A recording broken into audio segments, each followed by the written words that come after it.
Bonjour à toutes et à tous et bienvenue pour cette nouvelle pensée du jour en ce jeudi 23 avril 2020. Alors aujourd'hui, je voudrais vous inviter à prendre votre Bible dans le Nouveau Testament et nous allons lire quelques versets dans la troisième épître de Jean, épître très courte parce qu'elle ne comporte qu'un seul chapitre ou quelques versets, en tout cas 15 dans ma version.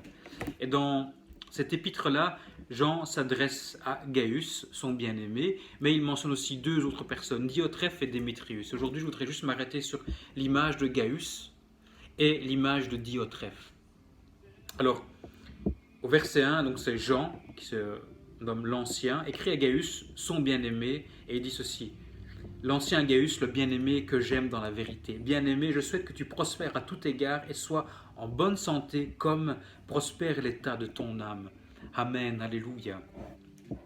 Donc il écrit à Gaius pour lui souhaiter que sa prospérité soit comme celle de son âme. Et ça m'a fait réfléchir en disant, tiens, la prospérité physique, la prospérité à tout égard, c'est-à-dire les richesses matérielles ou immatérielles, sont dans un deuxième temps pour Gaius. La première richesse, la première prospérité qu'a joui Gaius, c'est celle de son âme. Autrement dit, quelque chose s'est passé à l'intérieur de Gaius qui a bouleversé sa vie au point que Jean, l'un des 12 apôtres, lui dit « Mon bien-aimé que j'aime dans la vérité » et il écrit avec joie. Et Gaius est relevé comme étant un bien-aimé parce qu'il agit fidèlement. On le verra plus tard au verset 5. Alors oui, frères et sœurs et ceux qui me regardaient, Gaius avait compris ce qu'avait dit Jésus. Il avait compris les enseignements. Quand Jésus disait « Venez à moi, vous tous qui êtes fatigués, chargés, et je vous donnerai du repos ». Quand Jésus disait « Je suis le chemin, la vérité et la vie », Gaius l'avait compris, l'avait réalisé dans sa vie et avait accepté Jésus-Christ. Pourquoi vous savez? Pourquoi je dis ça? Parce que prospérer en grec, si Jean insiste en disant « Je souhaite que tout ce qui est autour de toi, physique, matériel ou immatériel, prospère comme ton âme », il utilisait le verbe prospérer, iodo en grec, mais qui provient de eo et odo. Et donc, effectivement, ça veut dire bonheur, prospérité, être heureux, ça on l'a compris. Mais plus en profondeur, de manière métaphorique, ça veut dire une manière de se conduire, une manière de penser et une manière de décider. Concevoir un voyage qui est prospère, diligent et qui est mené par une voie directe.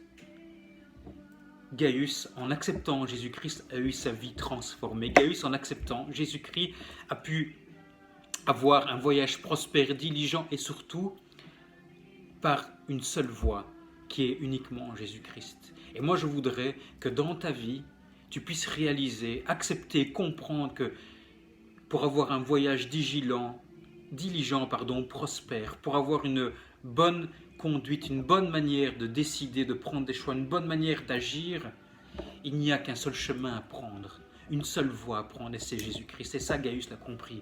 Et quand tu es prospère, quand tu es renouvelé au plus profond de ton cœur et ton âme, là, à ce moment-là, tu pourras comprendre que tout concourt au bien de ceux qui aiment Dieu.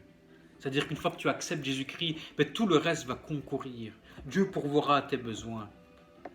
Alléluia. Et puis, ce verset 5, ce verset où j'aimerais tellement qu'on puisse le dire quand j'aurai fini ma vie le plus tard possible, bien sûr, et qui dit ceci: bien-aimé, tu agis fidèlement dans ce que tu fais pour les frères, et même pour des frères étrangers, lesquels ont rendu témoignage de ton amour en présence de l'Église. Waouh, magnifique. Gaius avait une attitude, un exemple magnifique et bon envers ceux de l'Église qui pouvaient acter de son attitude cette transformation, mais aussi auprès des frères étrangers pour qui il avait une hospitalité énorme.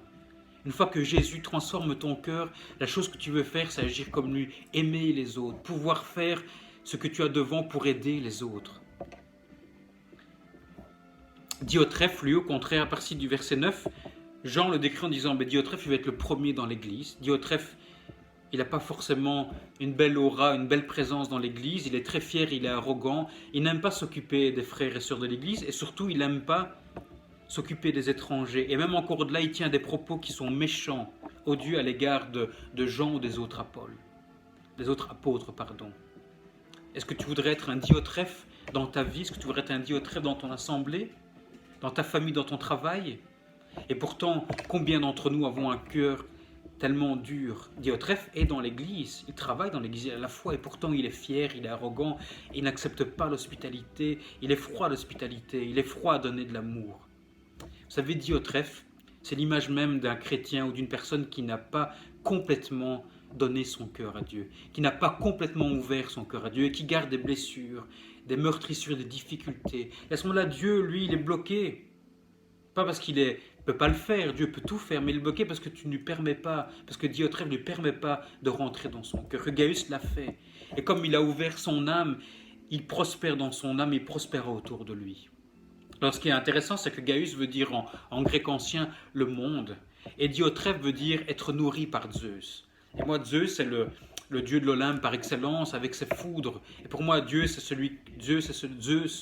veut dire vouloir faire ce qu'on a envie. Je décide ce que je veux faire, et avec les foudres, si quelqu'un m'embête, je lui envoie les foudres.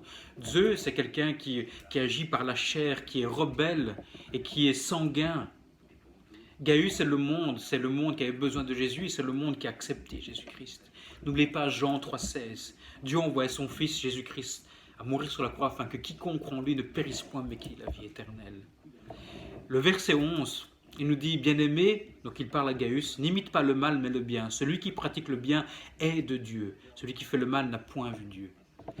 Diotrephe continuait à agir mal parce qu'il n'a pas vu Dieu, il n'a pas rencontré réellement Dieu. Gaius, lui, qui est un bien-aimé et qui accomplit le bien autour de lui, est quelqu'un qui a compris qui était Dieu. Alors, comment soyez de bons témoignages comme Gaius ou même comme Démétrius qu'on peut voir à partir du verset 12 autour de vous. Et si vous avez encore des difficultés, remettez tout et ne faites pas et n'agissez pas comme Diotrephe. Mais soyez des bien-aimés, des gens qui agissent fidèlement comme l'a été Gaius. Alors je vous bénis grandement, vous et votre famille, afin que Dieu continue à vous fortifier, vous bénir et vous protéger. Et je vous dis à demain. Au revoir.